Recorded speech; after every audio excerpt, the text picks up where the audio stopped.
And like, I'm trying to be, when people listen to me talk, because a lot of the people that are actually the vast majority of people that listen to this are older than me, like substantially. So like, I'm not trying to come across like, Yeah, but you're allowed to have an observation. but okay, but my question is, because I'm not a parent, right? And so I'm trying to be as humble as possible coming to the table to talk about this kind of stuff, because I don't have a child, so I don't know what I'm gonna do when I have a child. I know what I think I'm gonna do, but who knows until you actually have the thing, right? So for you, I guess maybe this would help me get like more perspective on it. So you have your kid in your mind when you first had Charlie Boy. Was it like, what the hell am I going to do as a dad? Did you already have a plan? Did you know what you wanted to teach and how you wanted to teach it? Did you figure it out as you went? Like, how did you know to do what you did? Like, because you did a lot of the things that I'm talking about.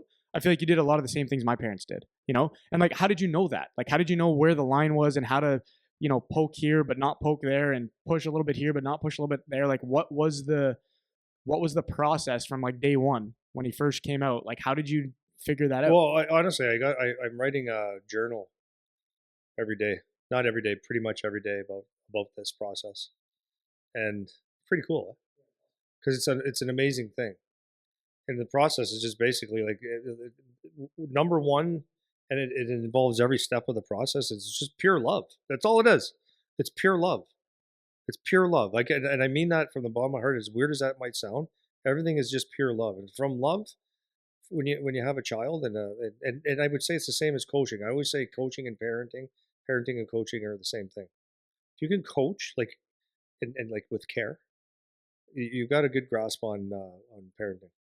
Seriously, because so anyways, first thing is love, like number one, and then after that is like, to me, is common sense. Um, if I just knew that if he bumped his head, or I didn't worry about, and my wife was great too, so she might have helped me, but I actually don't think so. I think it would have been the same anyways. Is if he bumped his head at 2 or 1 or 6 months or 6 days, it's fine. You'll be fine. You'll be fine, because I kind of knew how evolution works. And no, really, I'm not even joking. Evolution, I don't think everyone got coddled on the way up. That's how you survived, right? The tougher things have happened, right? When they cried, my kids cried at the first, like when they're babies, it wasn't like, oh my God, they're gonna cry, man. That's how they communicate. It's okay.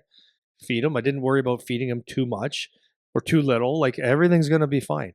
And then it was all from love. So it would be like, hold them. And a lot of people say, you kiss them too much. You kiss your kids too much. I go, yeah. So mind your own business. Who cares? Right? They've just been showing love. And then they trusted in me, I think. Right.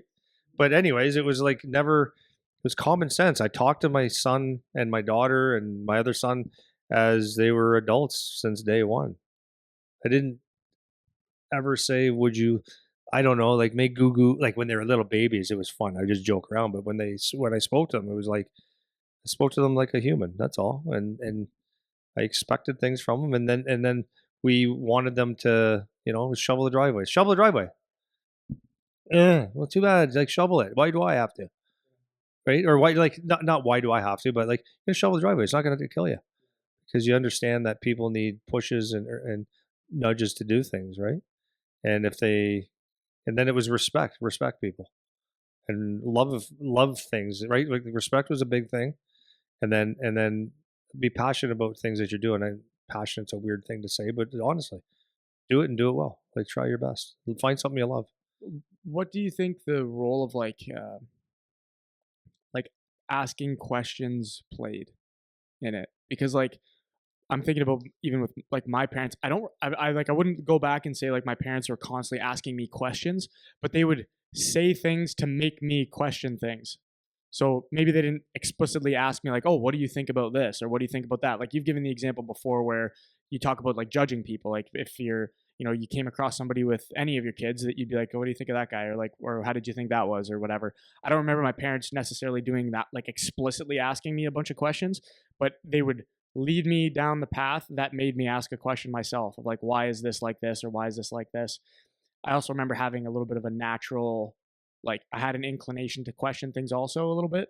But what role do you think that, like, do you think that was a critical piece to helping them prepare, like, to deal with some of this stuff? Or like, how did you get them to think about things, I guess? 100%. But it's no different than, like, that's what I'm saying. Coaching is hockey. Coaching is parenting. Parenting is hockey. Coaching. You dump the puck in instead of carry it. Let's say whatever. I'm just making something. You do something on the ice, and I go, okay. In that situation, you got to go here, here, and here because of this. Oh, okay. Every time I do that to you, it doesn't. All you're doing is you're not thinking for yourself, right? So if I go, Eric, what did you see on that play? Then first of all, that's opening communication, teaching you how to speak. It's teaching you to recognize something, maybe, and maybe it's putting you on a spot, all kinds of different things. So I thought two guys were coming at me, so I didn't have room and I didn't see a play. So I threw it in the corner. And okay, well, okay, at least I know what you're thinking. Now I could teach you something.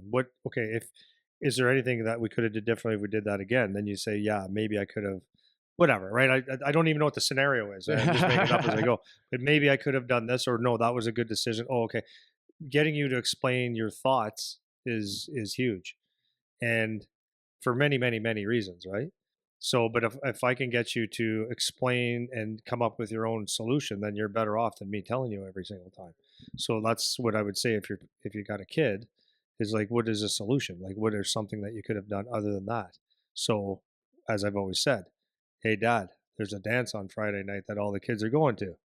So I could say, yeah, well, you're not going because it's not good for you. That doesn't help them.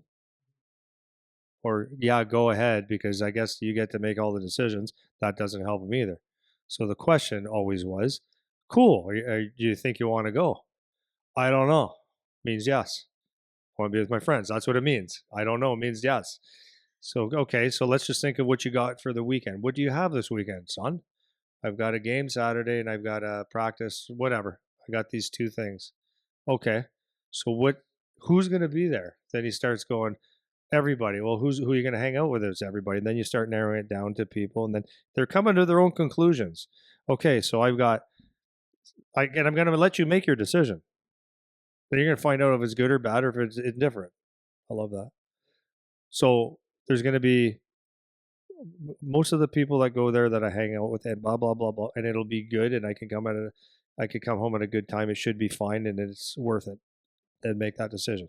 Or it's Friday night. I play at 2:00 on Saturday. So okay, if I come home at X amount of time, then I can get some sleep. But I'm going to be hanging around with people that whatever, and you come to a conclusion. Say, yeah, you know what? I'll just stay home because I got a game tomorrow and a practice. I need my rest.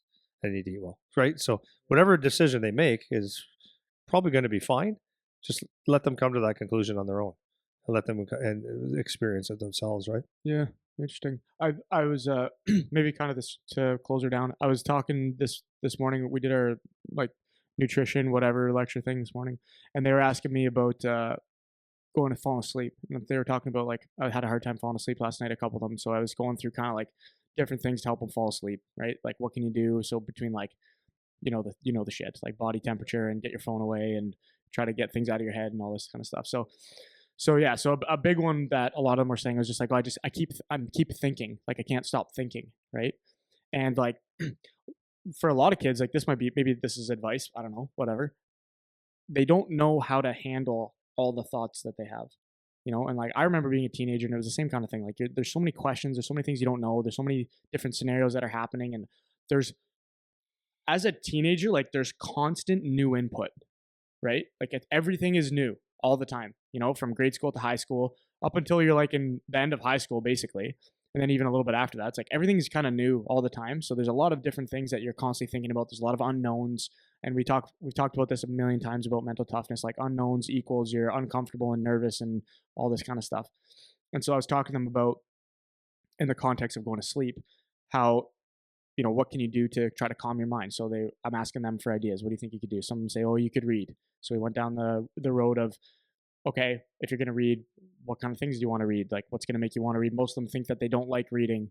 And it's like reading is fine. If you read a menu at a restaurant, you don't hate it. So it's like it's not reading itself, it's what you're reading. Anyways, some of them said, doing some kind of like a meditation or visualization or something like that, that could help. And then we got to my favorite one. I know you're like this too, is actually like journaling and writing things down. And that one for a lot of kids could be very beneficial. And a lot of them think it's embarrassing and not cool.